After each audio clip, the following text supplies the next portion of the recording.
This is what happens when a guy sells his second company, hits mid-40s, and decides his next act is not about profit.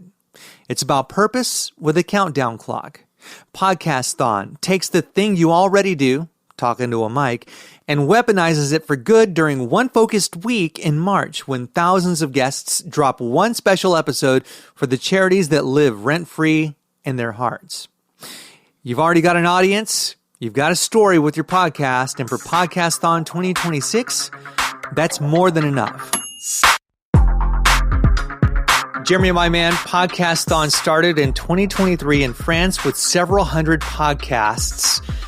And I just want to know, how are there even 400 podcasts in France? I had no idea there were that many.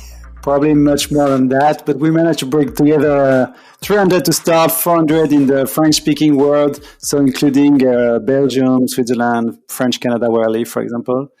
So it was during the second edition, before opening it to English-speaking podcasters. But yeah, a lot of podcasters everywhere in the world, so it would be amazing. It would be amazing. So in different places, and we even managed to bring together a handful of podcasters in New Zealand, So yeah, in France, it's more than a few hundreds. What's even popular over there? Is it like in America where everybody's obsessed with true crime? Yeah, true. I mean, this category works pretty well. A lot of interviews, a lot of shows interviewing, inspiring people, including entrepreneurs, including artists. That's pretty much the same everywhere, I guess. I mean, now I have a deeper look at podcasting world in the USA, in UK, but also in Germany, in the Spanish-speaking world. And more or less there's some kind of differences, but more or less the same kind of categories everywhere. And building on that, you come from the entrepreneurial world where you had a couple of exits and you're in Canada now. So how has your previous experience led you to wanting to co-found Podcasthon? I was fortunate enough to sell my second company just before COVID time. So yeah, it was kind of, I was lucky. So, at that time, and I was 45, so midlife crisis maybe, something like that. So you have a choice. Either you're starting a third company, but the question is what for? Or you're trying to do something else. And I wanted to stay active. I wanted to use any kind of skill I can have as an entrepreneur, but for greater good. So that's why we started this initiative. I mean, some others before. Some were successful, not some other were less successful. I could talk to you about the other that were less successful than this Podcasthon. But this initiative, had some kind of success. Momentum is great too, so I'm pleased to dedicate my time to it. I feel like there are so many parallels and things that entrepreneurs, whether, these could be entrepreneurs that don't have a podcast and might not ever be interested in podcasting, but I have this inkling that all entrepreneurs are very similar to podcast hosts. Maybe because a lot of podcast hosts use their podcast as an extension of their brand. But what do you see as something that people like us don't pick up on, seeing as how you're coming from the business world where you made 2 successful exits, you've had some stuff not go right. What do you see as some of the parallels that the average Joe, so to speak, would not even be able to pick up on? It's a complicated question, but first thing I want to say is that you podcasters, you guys, you're very talented in telling stories. And as an entrepreneur, you always spend your time trying to pitch your company, but it's also a way to tell story to your customer, to your partners, to your employees, whoever else, your investors also. Sometimes the story is a bit more shiny, that it's really in real, for real. The talent you have as a podcaster is really to tell a story in a way that it's really interesting for listeners to follow you for 20, 30 minutes, maybe more than 1 hour in some cases. So that's a talent that any entrepreneur should have. And also, in a podcast, you take time to, have a nuanced speech. Not just a pitch. It's not an advertising. You have time to dive deeper into some very specific questions. You can rephrase if it's not clear enough. Well, it's a real conversation, and that's something that we don't have in real life. Most of the time it's really convincing you, and we just have a few minutes, a few seconds. This 30-second pitch that we supposed to have, this elevator pitch that we are supposed to have in a podcasting episode. That's completely the opposite. You have time to explain why you're doing that, what led you there, what are your difficulties, the challenges.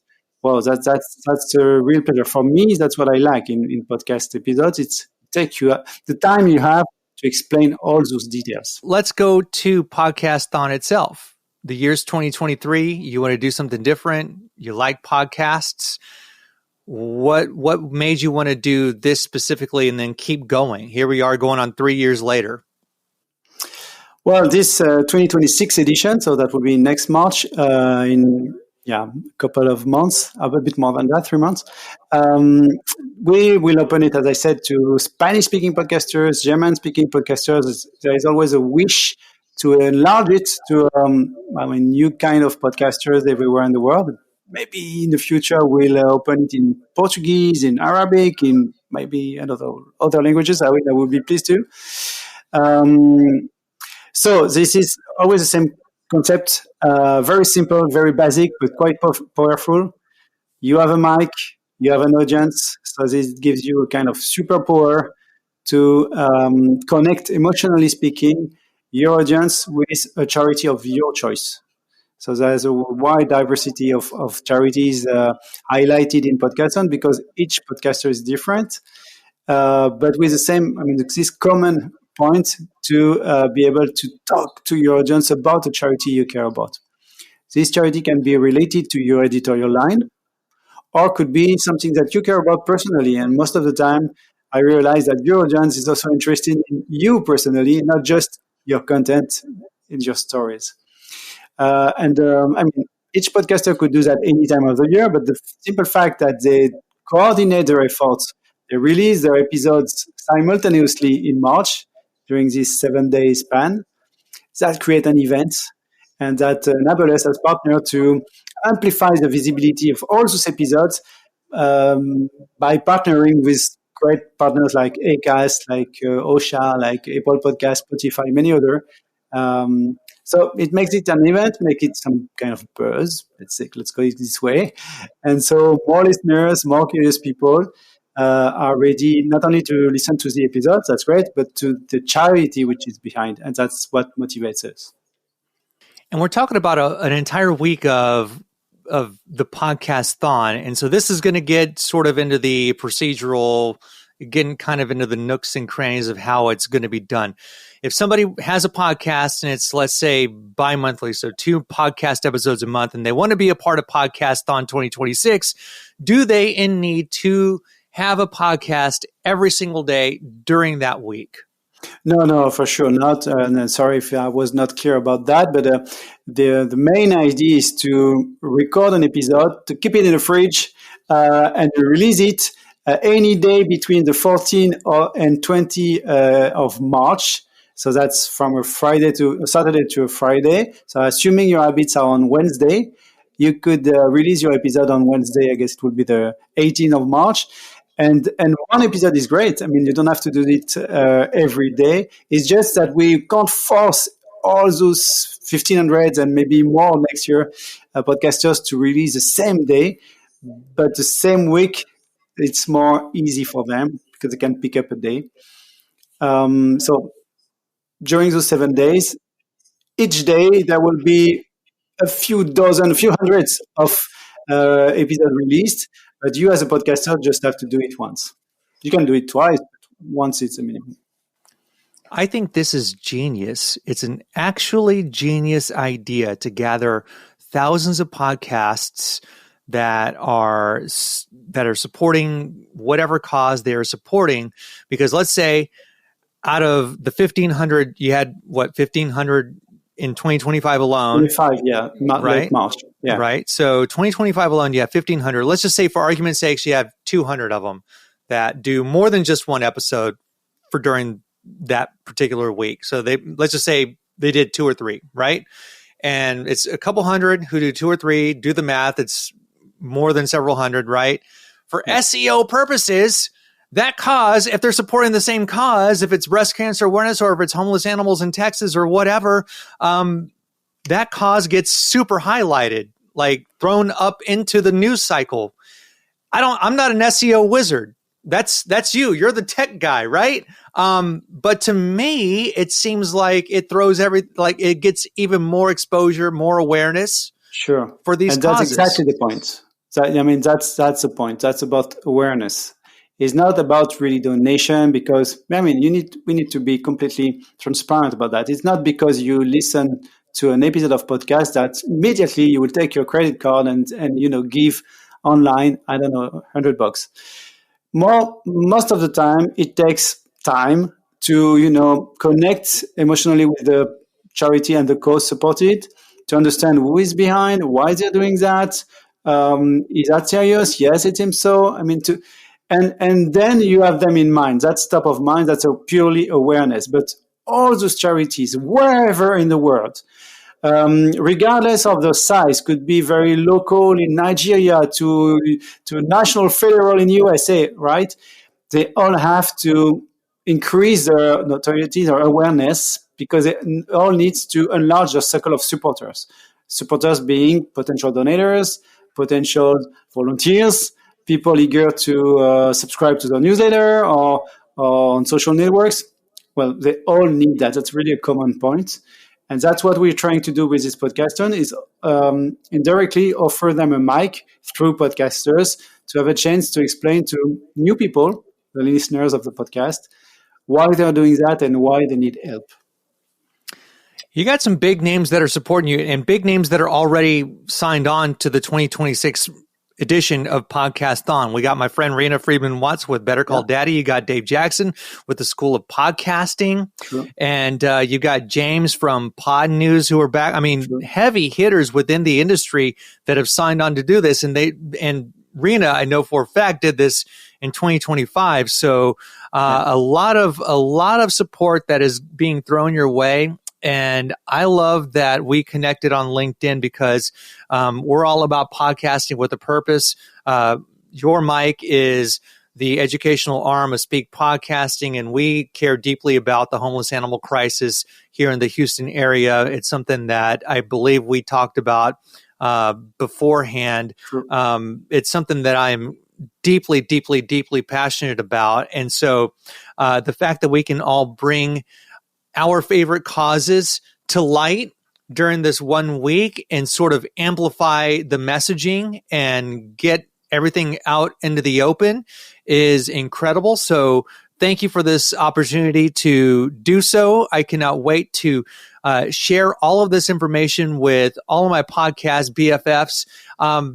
Podcasthon.org is where you go to get signed up for March 2026. It's the week-long Podcasthon event. Is there anything that I might be missing? What other things can we look forward to beforehand that can drum up that excitement in 2026, like we drummed up excitement for 2025? Well, thanks. Exactly. I mean, you summed it up perfectly. Let me just add something. It's really open to any kind of podcast, regardless of the audience. So you were mentioning some great podcasters with a nice track record. But it's also open for podcasts more niche or newer. I mean, they all have some kind of audience, and it's a value for charity they could invite. So we are in the process now of bringing together as many podcasters as we can. We are a non-profit ourselves. We are not making any money out of that. We don't have any communication budget. So thanks to you, Freddie, and your podcast and other helping hands, we try to bring awareness on this initiative. So if around you some people are podcasters or no podcasters, don't hesitate to spread the word. Don't hesitate when you register to shout it loud on social networks. So that will bring more people. And when we'll get to March, that would be the best moment to release your episode and then promote them on social networks. And we'll be there to comment, to like, to amplify the visibility of each episode and hopefully bring new people, new listeners for you, and complete your audience with curious people eager to discover the charity you mentioned, for example, and many, many others. Because what I love personally is the diversity of causes that you can find in these charities. There is always a cause that will resonate with you for sure.